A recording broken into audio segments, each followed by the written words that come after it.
I thought for once I would give you all the full remit of the brilliance that is contained within that song. Those more astute of you will notice I am by myself.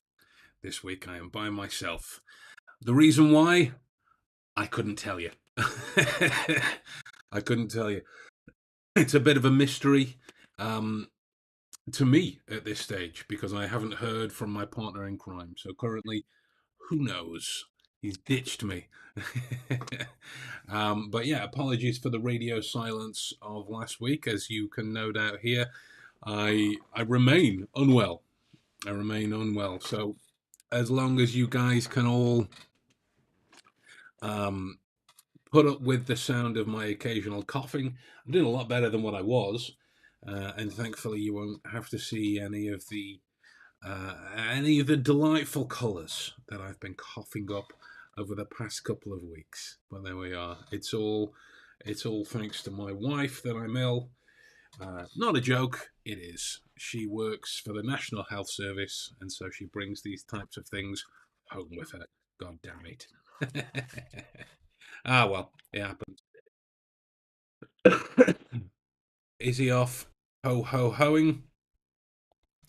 I couldn't tell you. Maybe. Who knows? Who knows? It's one of those things that it's a legitimate mystery at the minute. It's a legitimate mystery as to where he is. My first deduction would be overtime. Right, he has a conventional job that way around, whereas I work 38, 39 hour days. um, so that's not really the same kind of convention that applies. But anyway, we are 4 minutes in. Welcome back to another episode, my lords, ladies, and gentlemen. I hope you're all doing splendidly this evening. I thought we would tackle a kind of a quirky Christmas topic with you all this evening, um, namely the behavioral manipulation and behavioral insight of one child psychopath, Kevin McAllister. If you aren't familiar with him, then I'm not entirely sure what kind of rock you live under or what kind of Christmas you experience, but it is worse for your lack of knowledge on him in this way. Um, he was the star of the only two Home Alone films. There have been no more, and that's the cardinal rule, and we will be sticking to it. So that's where we're going. But I wanted to talk to you guys about this article I saw on the Lad Bible. It's a Facebook page, very popular in the UK, very popular online. They do, first impressions, snack wars with all the celebrities. That's a pretty popular thing as well. And these are the kinds of things that annoy me. Not the snack wars and the first impressions. I think they're great. But this article that I'm gonna talk to you about. It's currently on there, attached to their Facebook page at the minute.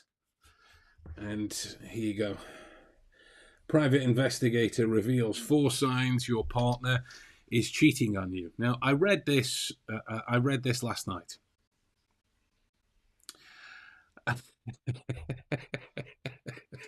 And it's the biggest heap of shit I've ever seen in my entire life. The biggest heap of shit I've ever seen in my entire life. 1 second. Let me just bring the dog back.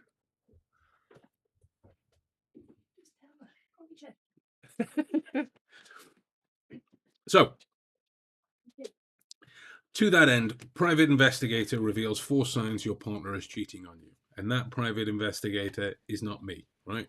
I'd have written a much more comprehensive piece. Uh, in addition, there is a number of spelling and grammar mistakes in the article as well that is it's pretty funny. Two, given its popularity private investigator Aaron Bond from Bond Reese Private Investigations told The Sun, reputable rag that is as well, told The Sun there are several things you can be on the lookout for. Firstly, if they start to be protective over their phone and take it with them everywhere they go, it could be a sign that they've got something to hide.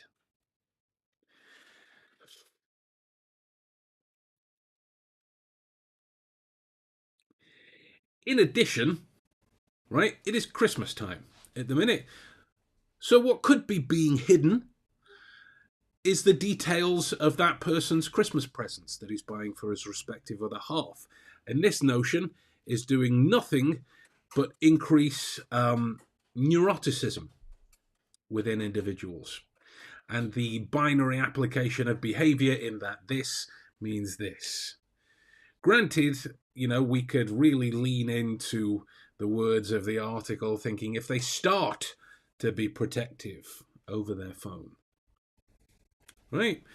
And this is the implication that lies will have to be told as a result. That's just one of many examples of what it could be. Right? My phone is with me pretty much all day, every day. I take it when I go to bed. I take it with me when I go to the bathroom. I take it with me when I'm in the bath. Right? It's there. This is my step counter. If I don't have it on me, my steps aren't counted for the day. Right? There's another reason. Alternatively, that gets solved initially if you simply talk to people. Now, as much as that pains me to be able to kind of admit, being how anti-interaction I am, all of that goes away if you just talk to someone. Right? Why are you hiding your phone? I've got your details of your Christmas present on here and I don't want you to see. Boom. Right? The reason neuroticism is seeded in that way is if the individual that becomes suspect of their behaviors has something to hide themselves, or it's previous baggage that they're bringing forward. In which case, they're the problem, not the person. Right? And I'm generalizing over a lot of that because there are a shitload of variables that you can bring to each of these. I'm merely just representing a couple of them. My irritation being kind of levied at the fact that look out for these few things and you will know whether your partner is cheating on you or not. It's bollocks. It's bollocks. And it's made to gain people who are going to interact with the article. Right? So here's the next one. Bond explained, if your partner starts changing their passwords, starts taking their phone everywhere with them, even around the house, or they become defensive when you ask to use their phone, it could be a sign of them not being faithful. Rubbish. Right? Defensive over somebody else using your phone, that's cause for further questions, but not to direct cause and effect of unfaithfulness at all. Far too many variables there to consider. Right? I know many people who are defensive about people requesting to use their phone, not on the understanding that the phone in question is a business phone and this person's activity on it gets monitored and whatnot. Right? This type of context is important for the understanding of everyone else that's reading the bloody article. Right? And this is why pseudoscience and all this other kind of bollocks is so prevalent. Starts changing their passwords. Now, not every person is as fond of memory techniques as what I am. For every account I have, and there are a lot, every account has a different password, and I keep them all up here. Right? The keychain in this thing is empty. It's the safest option for me. So imagine that same scenario for other people, given the average person will have a Facebook account, an Instagram account, a TikTok account, a Twitter account, or an X account, as it is now, a YouTube account, an email account, maybe a couple of email accounts. Right, that right there is a number of passwords. So if you forget one, there is a reason to change many, because one is usually repeated to try and make it easier for the person remembering all of these passwords. So to start changing could be because you've forgotten one, and not as an immediate sign of unfaithfulness. So there you go. That's bollocks as well. He also warns that placing their phone face down might be too. I'm sorry, I'll try and say that without laughing. He also warns that placing their phone face down might be to avoid you spotting any notifications they'd rather you didn't see. Right? Very often, that behavior of putting the phone face down is a sign of respect. You are communicating to other people that you're not interested in your phone. Your phone needs to be near you, but you're of no interest because that's where your focus is. That's one of the non-verbal interpretations. Again, there are many. Here you go. There's another important one that's come in as well. I can be defensive if you. This is from Craig. I can be defensive if you touch any of my stuff, especially if not asking first. Boom. That doesn't matter whether you're in a relationship or not, right? In that way, right? If your items are your quirks, right? As many neuroatypical a person is, you touch it without permission or in the wrong way. We're going to have an argument. But yeah, the placing of the phone face down, nonsense, right? If somebody had any notifications that they didn't want you to see, you put the phone away. It's simple, right? Add that to it's weird to phrase this as a fact, but the growing stats indicate it more and more along these lines. And this is from market research more so than anything, that if you have a smartphone, chances are you have a number of smart devices, right? That doesn't necessarily mean smartwatch, but that means smart devices. So if you're in the household, your phone is linked to a tablet that's linked to a watch that for some people is linked to your bloody fridge, right? So if putting your phone face down is going to mean that the notifications go unseen, then a curious person can go and look at the tablets, look at the watch, look at the fridge, look at anything else that has a smart device capability. So this is just nonsensical by itself. Where did this guy get his license of cereal parks? Here's my coughing again. A second, right? So they were all variations of the first. Second up, if your partner is usually happy to tell you all about their day and what they get up to, you missing there, journalist person? What they get up to, but suddenly starts telling you less and less, then, according to Bond, this could be a sign they're being unfaithful. Or it could be a sign that they've already gone through their day and don't want to relive it again, talking about it. The average bloke, the average one, can't speak for women because I'm not one, but the average bloke who, after having a shit day of whatever kind of degree, has relived it again and again and again throughout the course of that day, to come home and experience it again through conversation, however pleasant and however interactive that might be for the benefit of the relationship, to do it again is sometimes more of a pain in the arse than just writing it off. Sitting down in a chair, putting their computer on and just vegging out, just having a few minutes to themselves. Not a sign of unfaithfulness whatsoever. A sign of a disconnect from their job, a sign of a disconnect from their day, or maybe let's entertain that notion, sign of a disconnect from the relationship altogether. Doesn't necessarily indicate unfaithfulness, just that they don't want to talk to you.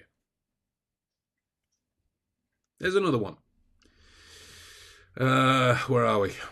He explains that this can be down to feeling guilty about what they're getting up to, or because they're worried about slipping up and being caught out in a lie. Horseshit. That's complete horseshit. Good. All right. Anyway, let's move on to the next one. Bond's third red flag is changes to your partner's libido. Oh, God. Good afternoon, Jennifer. Good afternoon. We're dealing with for those of you just tuning in, I can see the numbers fluctuating. We're dealing with a pseudo accurate article on a private investigator's experience with unfaithful partners. Bond's third red flag is changes to your partner's libido. Now, let's take the obvious anatomical one, the obvious one, right? Once you get to your early 40s, as a man, your testosterone levels diminish. That's the most obvious connection to your libido right there, which is why a number of people, when picking up these things in midlife crisis territory, will start working out, will start a physical hobby, will buy an excessive car, will buy a gun, will whatever, just to try and build those levels back up, to bring some kind of sensibility of a connection back to whatever it was that testosterone got for them in the first place. That's just one. There are many other reasons as well in that way that also connect to some of the things that I was saying previously. Oh, dear. He explained cheaters often have less sex at home because they are cheating, but on occasions they may also have more sex at home. This is because they feel guilty and use this increase in sex to hide their cheating. Oh, God. So what he's saying there is they might have less, they might have more. It might remain the same. So what are you even talking about there, Bond? That was, oh, God. You can see why I got so irritated reading this article last night. You may also find that your partner will start to introduce new things into your sex life that weren't there before. Lastly, Bond warns that a cheating partner may become negative towards you. He says this is because they may feel... No. We've ripped that to pieces already. May become negative towards you. Doesn't necessarily cause and effect mean cheating. May just mean you're coming to the end of your time together. That is it. Another article for the pseudo observer who can apparently see one thing and it mean something else altogether. What a load of absolute shit that entire thing is. Read it at your own dismay, or have paracetamol standing by. Right? And I get that a number of things from the interview with Bond may have been left out for the sake of creating a good article. There's no way for us to know. But either way, it's things like this that create a piss poor image of precisely what an observation and the reasoning of information is that's connected to it. Right? It is precisely the kind of information that is spread like this that emboldens people to think that I can spot a twitch of the eyebrow and know everything about them. I can spot a lip compression and know that they are lying to me. It's bullshit. It's bullshit. Here's another one. Maybe he just can't get the sound of you nagging him out of his head long enough to get and keep things going. It's a valid thing. There's so many variables to each of them. Anyway, I just wanted to pop that up as it came up, and we very often rant about the bullshit that's peddled en masse through social media as a way to gain clicks, but presents this kind of cerebral skill in a false light. I was trying to think of a polite way of saying it, but so hopefully you know what I mean. Anyway, there's that. On to the fun stuff.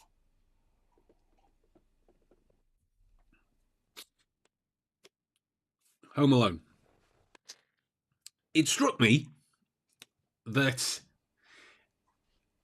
now, talking about fantastical notions of psychological technique, let's preface this with a disclaimer then at the start. I'm very aware that Home Alone is a movie. I'm very aware it's fantastical. I'm very aware that it is as far removed from real life as is possible. There was a video on YouTube of the realities of the injuries that the two burglars, Harry and Marv from Home Alone, would have received from going through the fun house. For example, a paint can to the face, not once but twice, is a death sentence at that kind of speed. I'm glazing over the details, but there we are. So I'm aware of this, right? So in terms of this discussion, it's a bit of fun.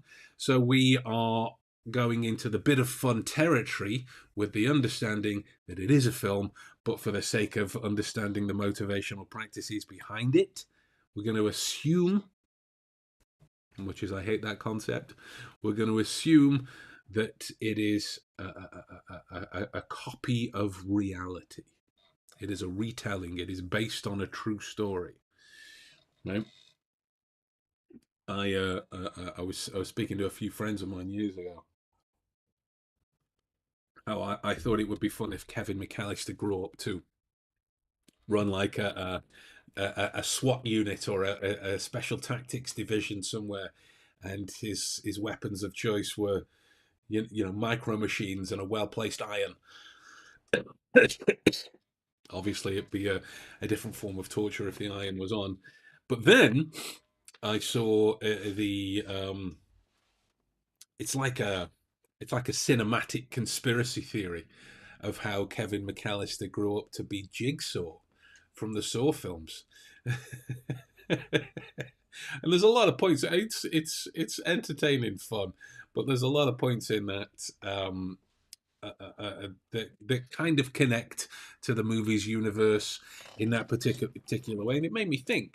Right, in order for Jigsaw, Kev, in these scenarios to elicit the kinds of activity that they do, there needs to be an understanding of human behavior, in that if this person has this stigma pushed towards their way, then they will react in this particular manner. Thus making sure that they go up the stairs without their hands in front of their face, protecting themselves, or make sure that they go through this door to cause them the most pain and lose the most limbs afterwards, right? So, as is my wont as a dork, I reread The Art of War. Right? Didn't take me very long because I ran it through Speechify, and that reads it to me at about 600 words a minute. So, I made some notes on the categories that we can put Kevin's antics into. That would fall into the realms of psychological manipulation, misdirection and surprise, resourcefulness and creativity, dedication and perseverance, and a lack of empathy. Right? It's a lack of empathy. Let's take the last one first. A lack of empathy. Now, there have been a few articles written already from kind of fringe psychologists or fringe bloggers with an interest in psychological technique and psychological practice in that particular way on the foundational observations of how Kevin McAllister is a psychopath. Is a complete psychopath. One could make the argument. One sec. Lex!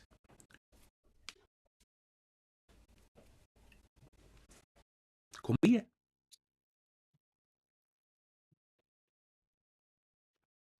One can make the argument that if you are a burglar entering a house without invite or without a word of acceptance from the owner, that you forego any opportunity to have a degree of empathy from the person that owns that particular establishment.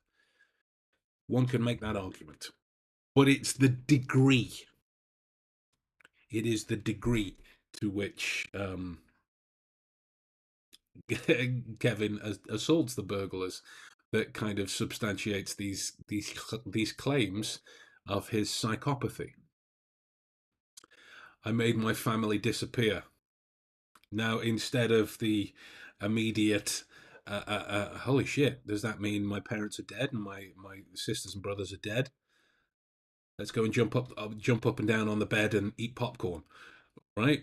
Now, instead of knowing when and where the burglars are going to attack and staging a police interference at that particular stage after they've broken in, so you have proof. Kev proceeds to set up a house of horrors for the guys to go through. Vicious, and feels no empathy in relation to that. This allowing him to execute his traps with the most ferocity and without any obvious signs of hesitation or remorse that he possibly could. All very big indicators of old Senior McAllister being a psychopath. I think the only other observation that you could add on towards that is if he enjoyed pineapple on his pizza. Thankfully, he's a cheese pizza fan, and that is a check mark on his box, rather than the psychopathy angle. Because the Hawaiian pizza, for me, in my interpretation, you've got to be an absolute heathen if that's something you enjoy. And I'm including my wife in that category because she enjoys a Hawaiian pizza as well. But then she's an absolute psycho. I can get away with this. She's walking around with the headphones in. She can't hear a word I'm saying. So, that's the lack of empathy angle that we can see in Kev in that way. And as a parallel, not wrong with pineapple on pizza. Well, that's case in point. Not wrong with pineapple on pizza. That case in point. I know Craig to be an absolute heathen. You're proving your point for me. In that way, what's next? Grapes on pizza? When do you draw the line? Anyway, let's move on. Because this is still and continues to be a whole other debate. We ain't got time for. We can come back to the pineapple on pizza debate at a separate juncture. But for now,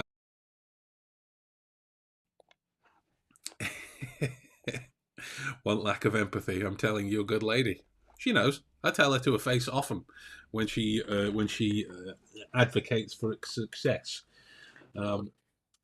I'm not quiet about my opinions of pineapple on pizza, whomever it is that asks, my wife or otherwise. Anyway, so we're going to go back to the first category now: psychological manipulation. Kev, playing on the burglar's fears and insecurities, using scare tactics and traps to make them feel uneasy and disorientated. So think of it this way, right? If for example, in Home Alone 2, if, for example, when Kev is running out towards the park, and Marv says, "Yeah, it's the park, right? It's the park, right? Kids are scared of the park, the dark. Kids are scared of the dark." And then Harry points out that so is Marv as well. All of the traps happen at night in darkened rooms, down darkened chutes that cause people to react in ways that make their behavior erratic.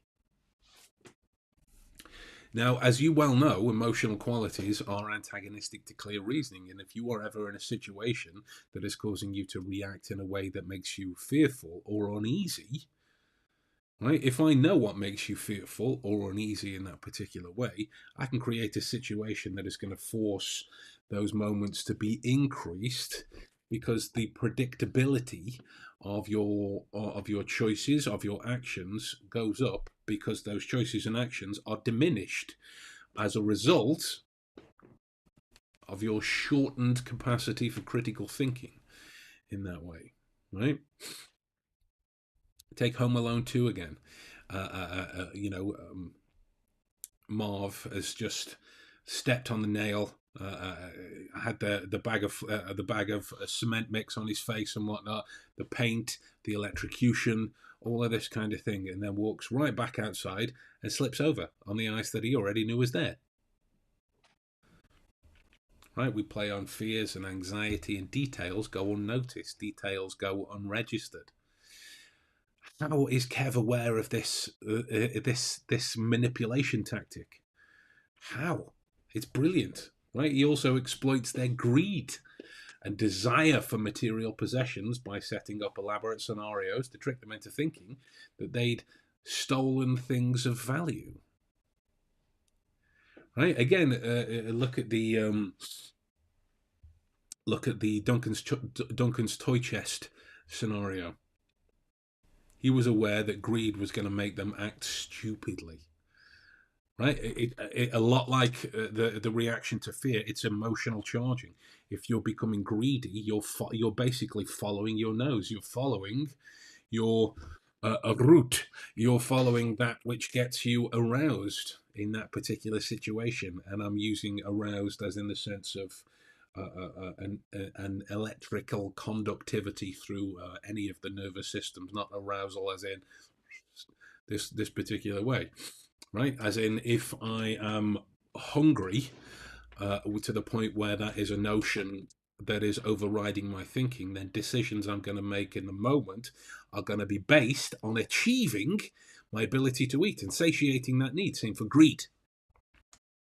Right? Which is why Kevin, knowing that the wet bandits, as they were in the first one, wanting to rob all of the houses in the area, but knowing that he was particularly focused on the McAllister's household, means he could present that as the golden goose.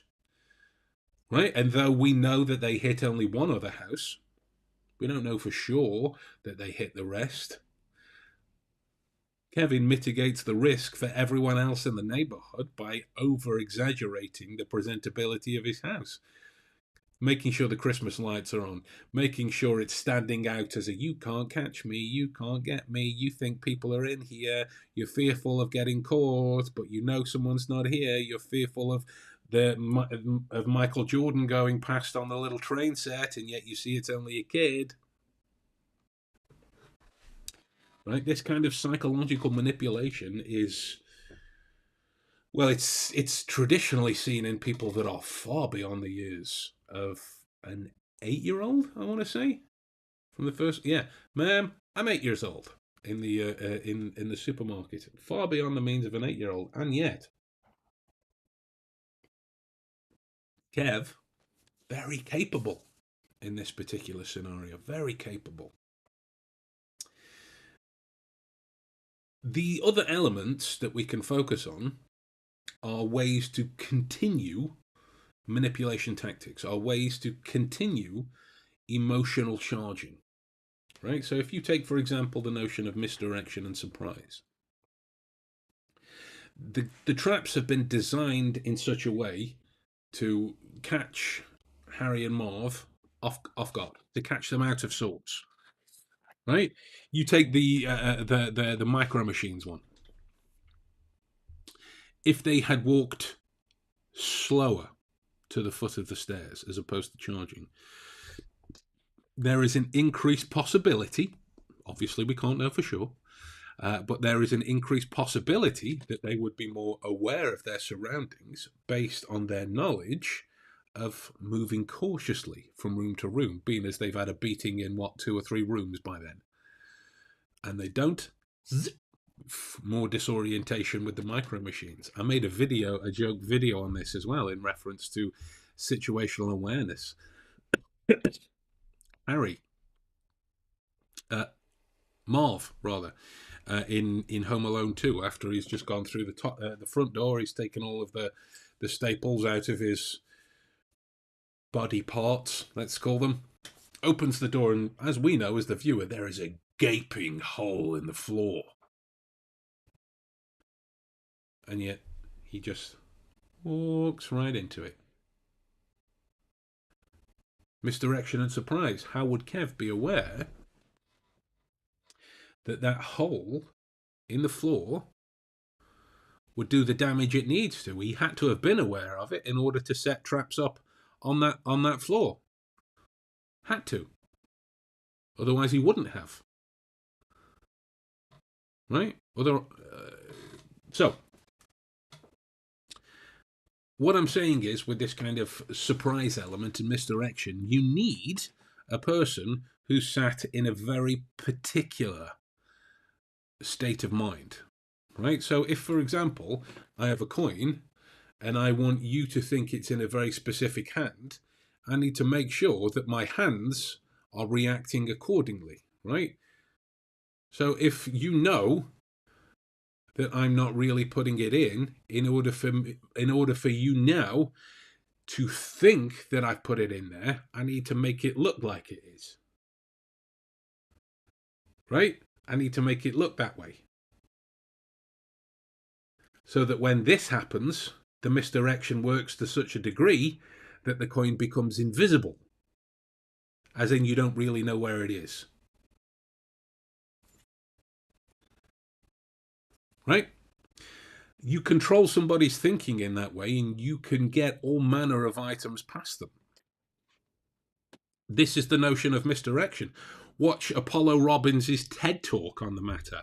He explains it very succinctly, but very beautifully, with this notion that everyone's got a little person called Frank in their head.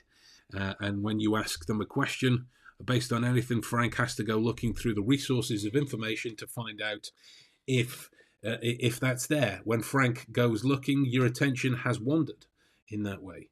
So the misdirection and the surprise elements can be tailored to something bigger, badder, and more painful by virtue of the fact that Kev knows that they're only focused on him. Right? If, for example,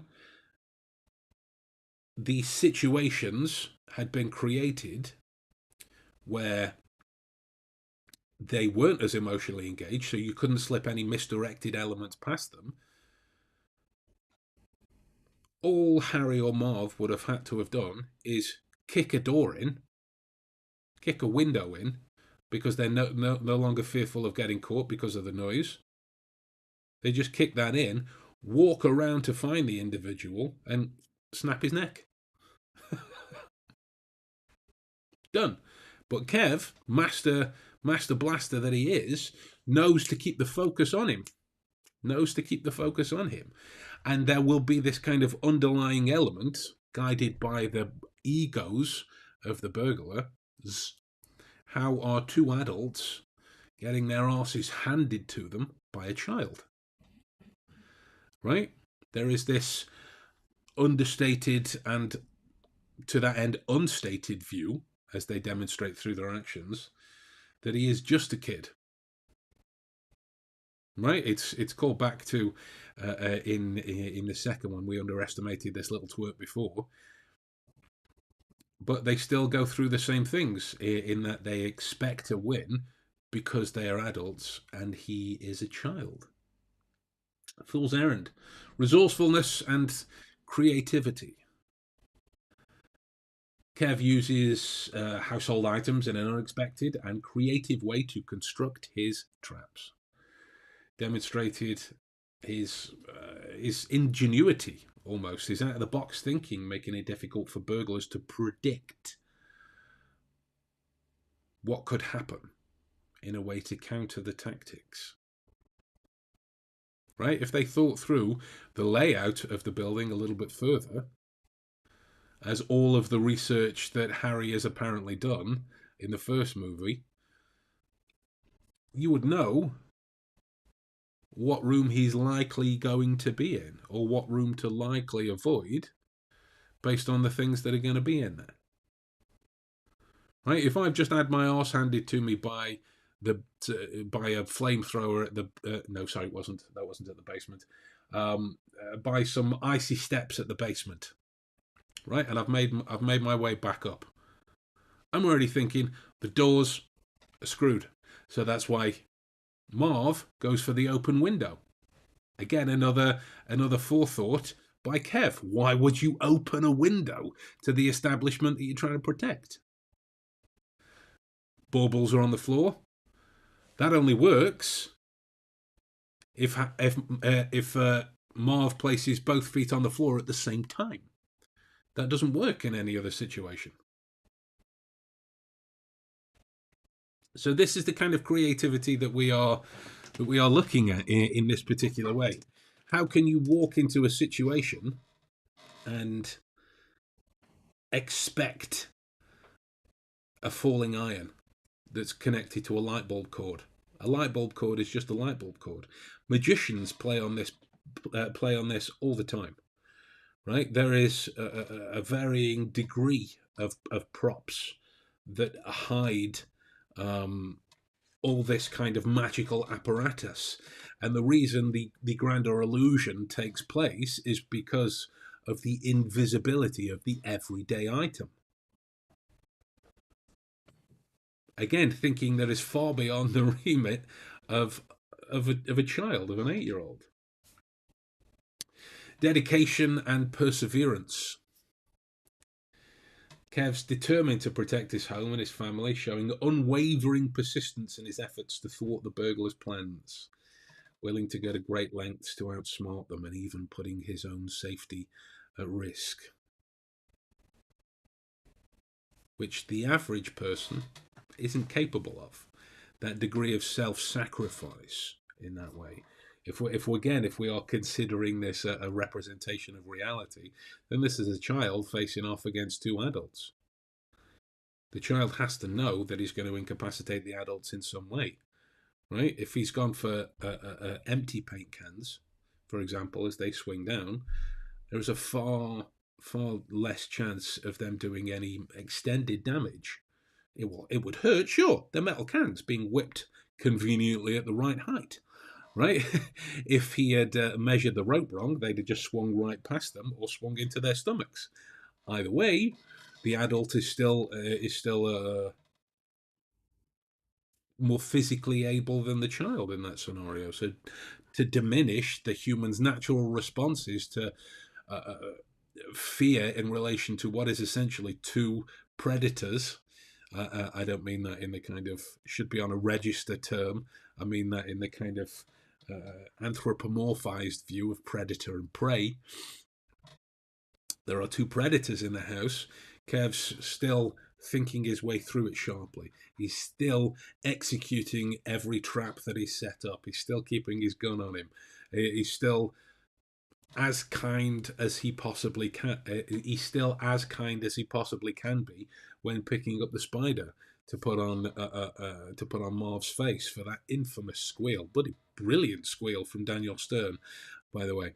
And that takes a type of perseverance, again, that a number of children aren't capable of. A number of adults aren't capable of in that particular way. Most adults who go from hobby to interest to book to TV show to this aren't capable of that kind of focus needed to be aware of all of these variables and insights and information that are required in order to pull off those kinds of successful traps. So really what we're saying in looking at the kind of psychological technique behind this film, it is expert. It is psychopathic. And it is brilliant. Kev, whether he go up to be Jigsaw or run one of the 3-letter agencies, who knows or cares. But Kev is a genius. He's a genius. To be aware of all of these things, to guide his predators into acting in the way that he wants them to act. And there we go, folks. There's a brief little look at the psychology of Kevin McAllister from one of my favourite Christmas films. We have a list of Christmas films that we make our way through in this household at this time, of which Die Hard is one of them. This debate of whether Die Hard's a Christmas movie or not, it's totally a Christmas movie. If Die Hard isn't, then Home Alone can't be. Die Hard is Home Alone, but for adults. That's what it is. Less about the second one, and the rest clearly aren't, but the first Die Hard is irrefutably a Christmas film. So when Bruce said it in his Comedy Central roast, he was wrong. All right, guys. Let me know your thoughts on how sociopathic, how evil you believe Kevin McAllister to truly be, and what your favourite parts of the actual film was itself. For me, there are many. I love the whole thing, particularly any scene with his mum, Catherine O'Hara, or O'Hara, however you pronounce her name. She's brilliant. Love her to bits. But yeah, with that in mind, guys, I'm going to love you and leave you, and I will talk to you all soon. Take care.